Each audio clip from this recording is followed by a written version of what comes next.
So just recently I was doing a presentation in a high school, and I normally ask the young people, how do they define a healthy relationship?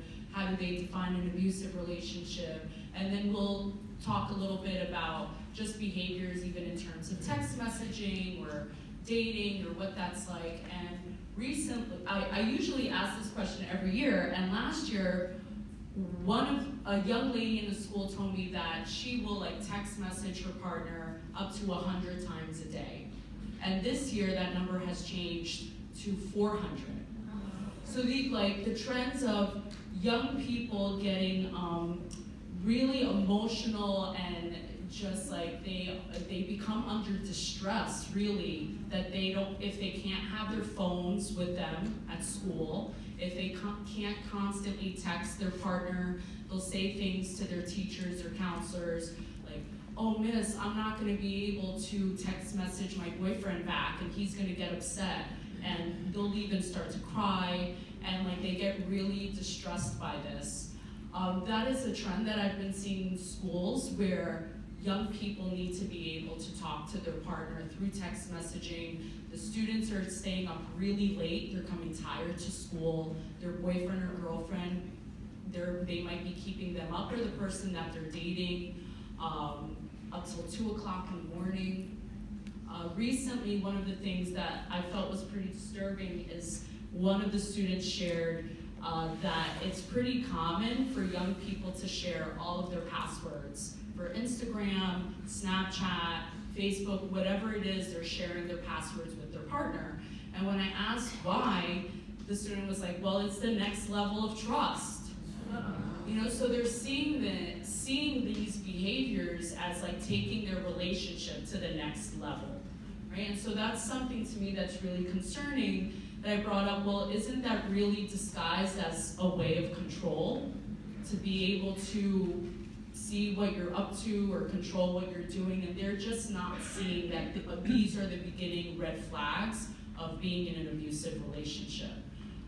That's one of the things that I've been most concerned about in just talking to youth, to understand that many times their parents might not even be asking them for their passwords of all social media, or they would challenge their parent and oh, I'm not gonna give you my passwords, but they're so okay with giving their passwords to someone maybe they just have started something with. And just tracking their partner on the phone.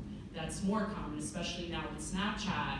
If you take a picture or video, you can follow the person that you're dating or in a relationship, or just stalking, someone you're following. They're able to see where the person is at all times.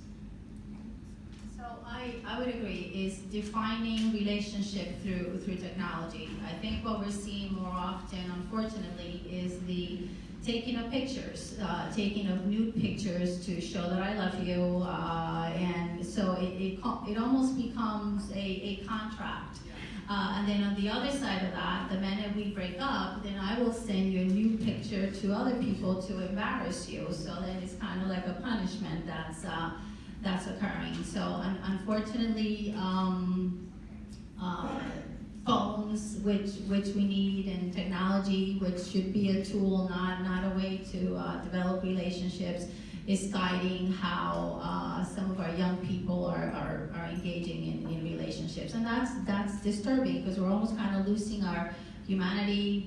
We're no longer looking at developing social skills, encouraging emotional skills in children, because just having the phones and having the laptops, as Lillian was saying, creates an immediacy. I can get a hold of you right away. So whatever urgency I have, whatever anxiety I have over what you may be doing, can be immediately kind of calmed down by you texting me back. So that's unfortunately something that we're seeing. Crystal? Thank you. The trend that I see is the need for instant gratification. And when I say that, so you can take your phone out, you can locate your partner in the middle of the day, even as an adult. So whether that's sending that person a text message, calling that person's job, seeing what that person's posting, everyone's so accessible. And so when it becomes to the point that everyone's so accessible, no one's taught how to delay that gratification. If I can always find you, or if I have like 5 means to find you, and number 1 doesn't work, I have 4 other options. So we're not teaching through social media, we're not teaching our youth how to delay gratification. So that when it comes to sex, if I can get you on social media, why do I, if I'm horny and I want it, why do I have to respect your no when everything else is instant for me? And so I think that's where it becomes that like there's a lack of boundaries. We normalize this. It's normal for me to be able to call you or text you 100 times. Like that's normal. If your significant other isn't sending you a good morning text message, it's normal for you to be like, yo, what are you doing? Forget the fact that like I'm working. It's like, you know, like, or forget the fact that like I have a client list until 8 o'clock at night and I can't sit with my client and text you. It's kind of like, what are you doing? And then the other person on the receiving end starts to feel like they have to respond to that instant gratification. And then it becomes consequences if you choose not to respond. So I think that there's a big lack of teaching our youth what delaying gratification looks like. Whether that's in social media, whether that's in getting all your gifts and toys and things you ask for immediately, but we don't let them wait, or we don't teach them how to wait, or what no looks like.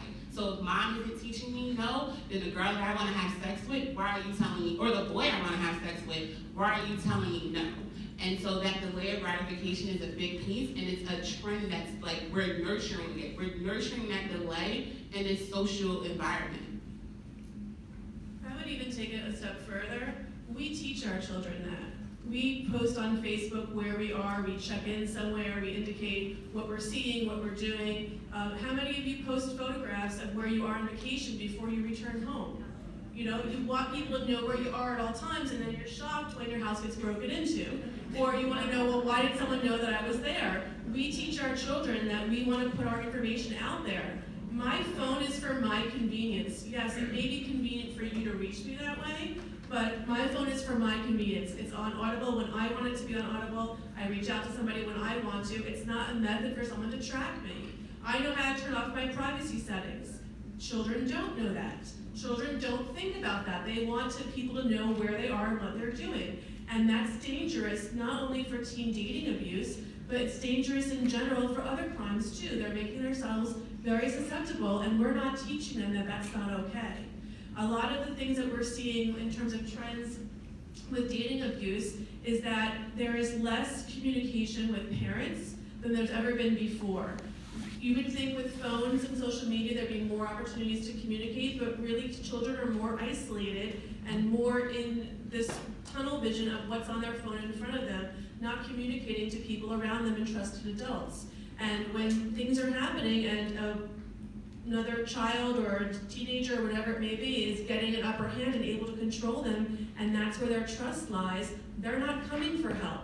They're not coming for help until it's gotten really bad. Even if they know that other people have been abused or have had situations, it's not going to happen to me, and he loves me differently, or you know what, I'm going to treat him differently, or I can change him. I've been with my husband 20 years, I haven't changed a thing. I don't know any of you who have, you know, that sock still sits on the floor. I gotta pick it up, you know? But that's a genetic thing, men don't see it. That's what happens. But you're not gonna change people no matter what's going on. So it's a matter of what you teach and what you put out there, and children think it's the norm to put everything out there, even their bodies.